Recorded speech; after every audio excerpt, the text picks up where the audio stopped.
Hello po. Hello po sa inyong lahat. Isang magandang umaga po sa inyong lahat. Ngayon po ay 12 ng Hunyo 2026 anyo at ang oras po ngayon dito sa Los Angeles, California ay ah, alas 6:16 ng umaga. Araw po ngayon ng Biyernes. At nais ko po mag-vlog mga kababayan, mga minamahal, direct po dito sa Los Angeles, California patungkol po dito sa fake news na kumakalat, yung dinismiss daw ng Supreme Court o binaliwala o binasura ng Supreme Court yung quorum nila Gatchalian. Yan po ang aywan ko kung bakit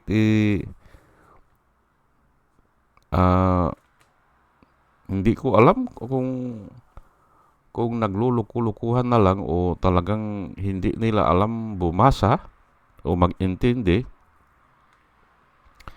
Pero sasagutan po natin yan. Ang title ko po ngayon ay Quorum daw ni Gatchalian dismiss ng Supreme Court.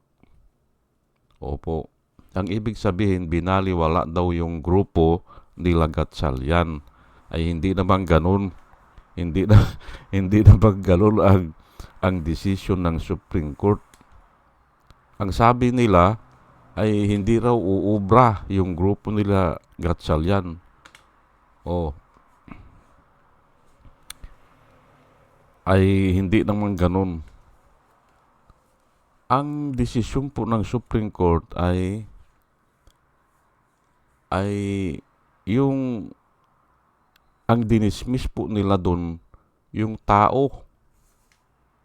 Yung tao, yung ang binaliwala nila o binasura nila yung tao na nag-request sa kanila sa pagkaintindi ko. Pero hindi ko na masyadong iniintindi po yan eh. Isang basa lang ay aalisan ko na kasi hindi ako interesado eh. O isang pakinig ko lang, hindi ko na uulit-ulitin. Ang pagkaintindi ko, nag-prayer ang yung teacher ata yun eh, teacher o nag-petition siya na illegalize na o answeranan na ng Supreme Court kung legal ba o hindi yung ginawa nila Gatchalian. Pero ang prayer niya ay illegalize na o bigyan na ng parang authority. Ngayon ay ang sagot po ng Supreme Court, hindi pwede, sabi ng kasi wala kang legal ground para magpetisyon ng ganyan. Yun po ang desisyon ng Supreme Court. Hindi siya authority o wala siyang kinalaman. Hindi siya senador eh. Teacher siya eh. Tapos magre-request siya na illegalize na yung ginawa nila Gatchalian. Ang pagkaintindi ko illegalize na yan. Ay ang sabi ng Supreme Court ay wala kaming karapatan na mag-legalize yan. Parang ganun, Pero ang talagang sagot nila ay wala kang karapatan para mag-request sa amin ng ganyan. Yun ang pagkaintindi talaga. Pero pwede rin sabihin na ayaw naming makialam dyan dahil usapin yan ng yang Senado. Usapin yan dyan. Bahala sila dyan. Parang ganun, Ang isa ay yun ang matinding reason nila, ayaw nilang makialam o binasura nila yung petition dahil nga walang legal standing yung nag-request. Ngayon, nung binasa siguro ng mga attorney yan, binasa ng kasi ang gagawin po ng attorney dyan iti-twist ng iti-twist kaya ganun. Pinilit nila na ang sabi ay ibinasura, hindi ba? yung quorum nila Gatchalian. Ayan po na parang ang totoo, hindi ba? Parang totoo kasi ang request ay illegalize na ay binasura yun. Pero actually, hindi sinagutan. Ang tama doon, hindi sinagutan o ayaw sumagot ng Supreme Court. Ganun po yan. Ganun po kasama ang tao. Sinasabi ko na nga sa inyong mga kaibigan, mga kababayan, mga minamahal, ang tao po ay walang hinto sa pag-iisip niya gumawa ng kalukuhan. Katulad yan, nabasa nila siguro yung Supreme Court, nagdesisyon ng ganon, ay itinwist nila. Panalo daw si Cayetano. Yung iba ay ganon ang sinasabi na-legalize si Cayetano o panalo si Cayetano. Yun po Hindi ba? Ganon po kawalang hiya ang tao. Ganon po. Itwi-twist yung mga salita na parang sa biglang tingin tama. Pero may mga agenda sila. Na sila lang ang nakakaalam. Dahil nga sa kasamaan po ng tao o sa kasakiman, sa kapangyarihan, kaya nilang gawin yan. Ngayon ay ito po ang Bible verse na isishare ko sa inyo para maintindihan natin saan ba nagsisimula ang kasalanan o saan ba nagsisimula ang paglabag sa palatuntunan ng Diyos. Yun po isishare ko lang po sa inyo kasi ito ay fake news talaga ay paglabag po yan kasi ay may nakasulat po sa Biblia na huwag kang mag-testify sa hindi totoo. Hindi ba? Ay sila nagtitestify sila. Kaya ito ang napili ko. Ngayon, ito pong kwento na ito ay sa Biblia ay kini-question yung mga tauhan ni Jesus Christ, yung mga disipulo niya, bakit kumakain na hindi naguhugas ng kamay? Yun po ang kwento rito. Bakit basta-basta na lang kumakain ay hindi naguhugas ng kamay? Samantalang nakapaloob yan sa palatuntunan ni Moses, unang mga Pariseo, unang mga tao. Palatuntunan po ng tao yan, hindi palatuntunan ng Diyos. Na inuunor din ng Diyos yan. Kasi nga ay sila ang authority. Inuunor ng Diyos na bago ka kakain ay maghugas ka ng kamay. Inuunor po ng Diyos yan kasi nga ay ang authority kasi ay itinalaga po yan ng Diyos. Ngayon, kung ano man ang gawin ng authority ay kahit hindi masyadong maganda, hindi ba? I-honor po ng Diyos yan o hahayaan lang. Wala namang masama po kung cleanliness. Cleanliness is next to godliness ata ang kwan ng ibang tao cleanliness is next to godliness. Ngayon, ay wala pong masama kung naliligo ang tao araw-araw. Wala pong masama dyan kasi nga hygienic Gustong maging hygienic. Wala pong masama Pero nga ito kini-question nila, bakit daw itong mga tauhan ni Jesus Christ, mga disipulo niya, kumakain na hindi naguhugas ng kamay? Ay ito po ang sagot naman ni Jesus Christ. Pinili ko po ito para hindi tayo malito. Mark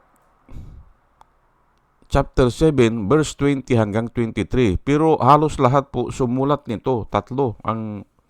Tatlong kwan po yung gospel nakasulat ito. Because it does not enter his heart but the stomach. Yun po ang sinabi ni Jesus Christ.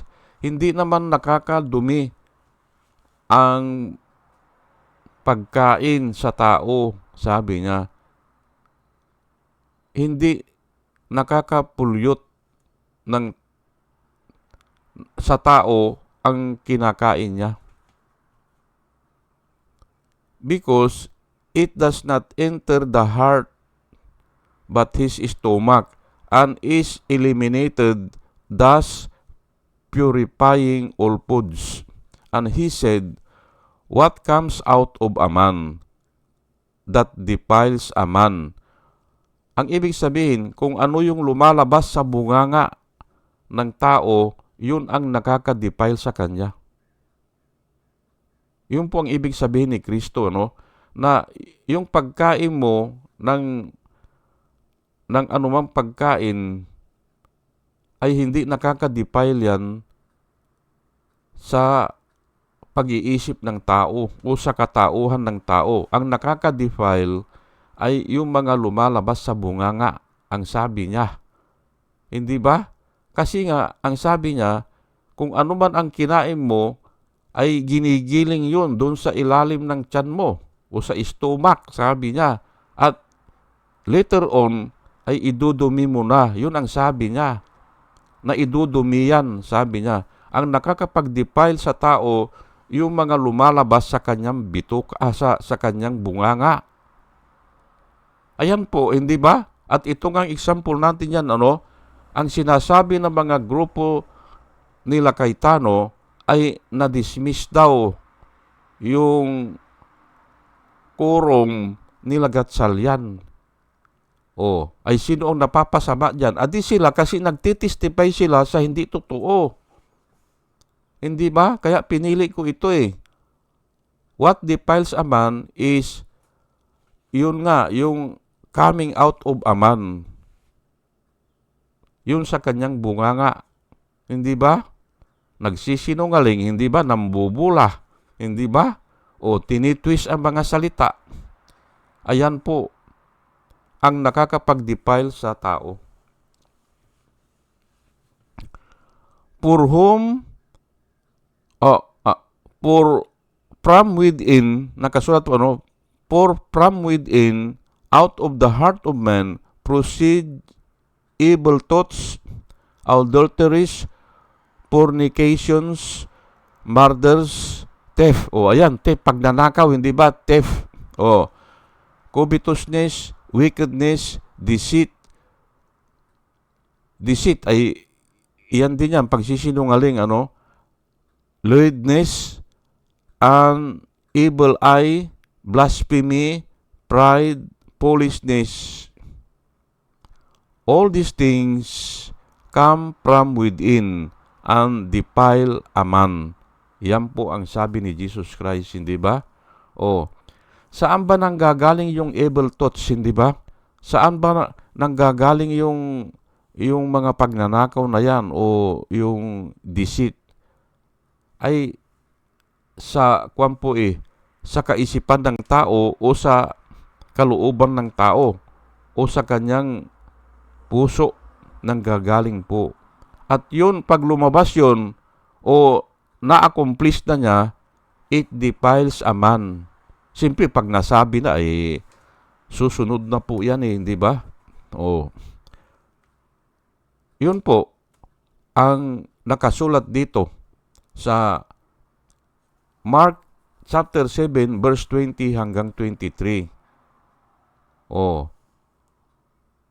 Kaya nga itong mga alipuris ni Cayetano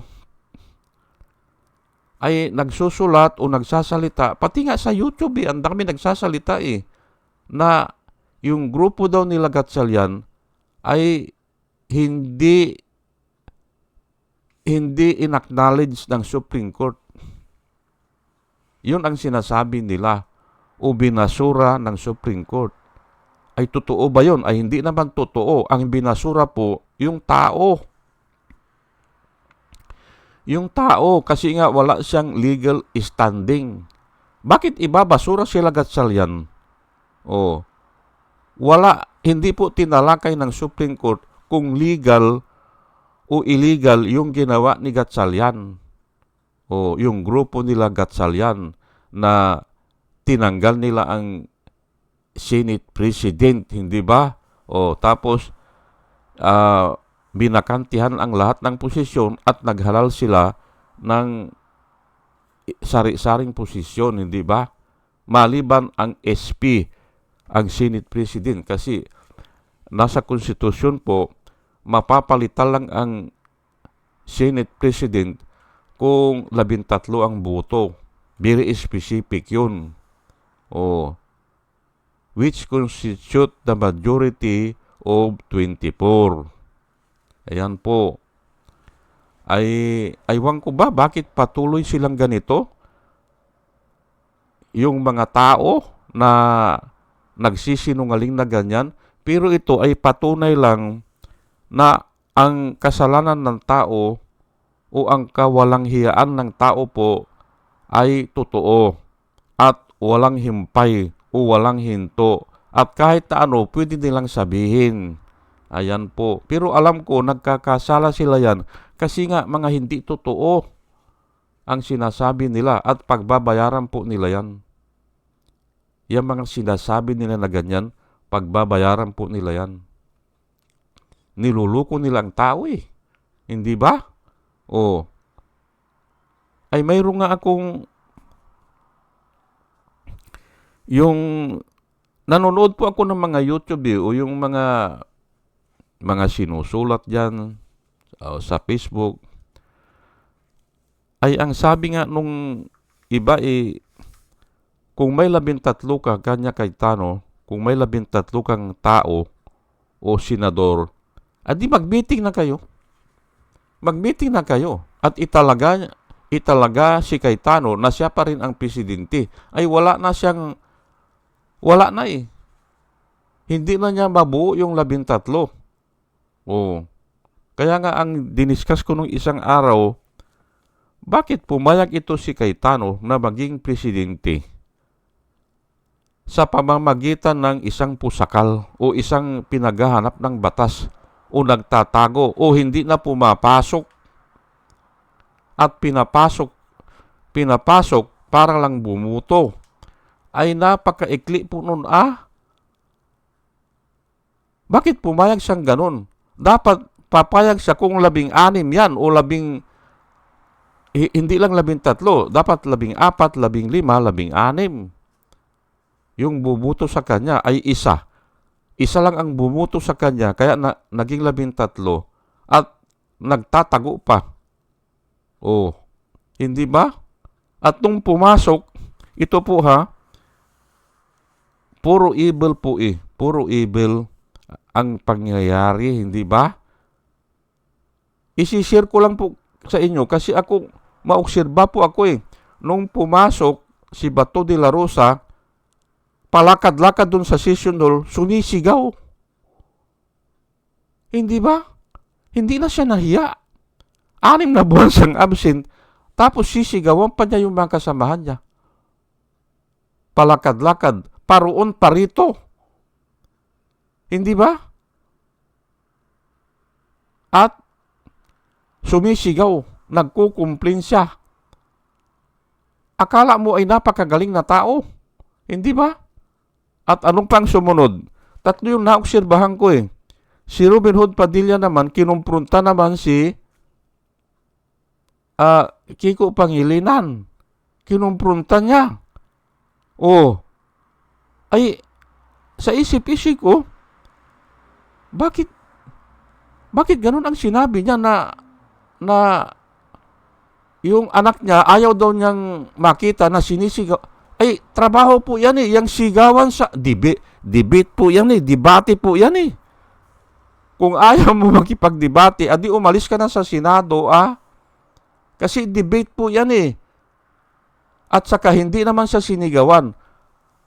Naka-address doon sa plenary na I have the floor, I have the floor, I have the floor. Ay yun na nga Naging presidente lang si Alan Peter ay ito naman si Robin Hood Padilla kung ano-ano lang sinasabi. Pangalawa po yan ha. Huwag mo akong hawakan, sabi niya. Huwag mo akong sigawan. Nakakahiya ka niya doon sa mga anak ko kanya na, ay bakit pati piling ng anak niya, yung piling, hindi ba, yung nararamdaman ng anak niya, dadalhin niya sa Senado. Mali yan. Dapat nga yung mga piling natin, itatago natin yan Hindi ba? Kasi kung pati yung piling ng anak mo, ay dadalhin mo dyan at yun ang ikakatuwiran mo, ay wala mangyayari dyan. Ay ang daming piling Paano naman yung anak ng iba? Hindi ba?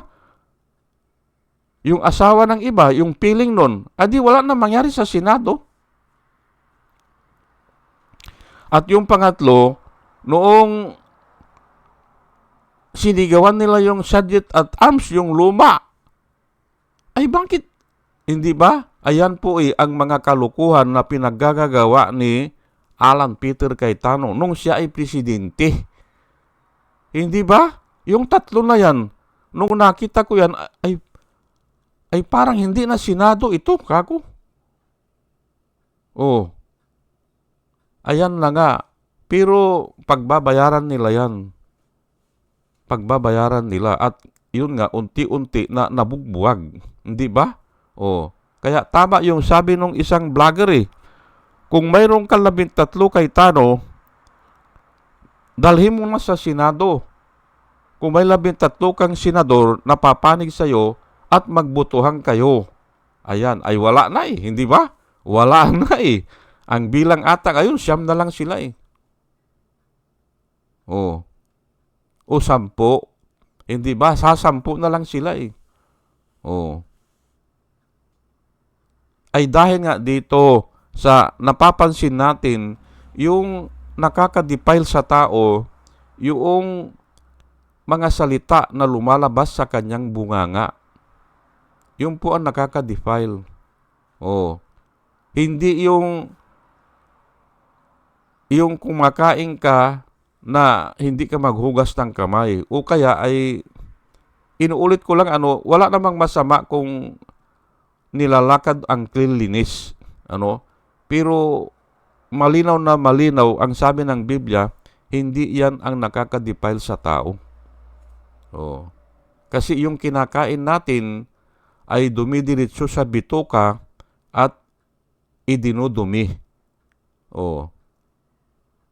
Yun po Kaya nga ang payo ng Biblia talaga ay bago tayo magsalita ay pakaisipin natin na maigi o pag-aralan natin baka yun ay kalukuhan lang o yun nga yung hindi totoo. At kung hindi totoo yan ay nagkakasala po tayo sa Diyos. Ayan po.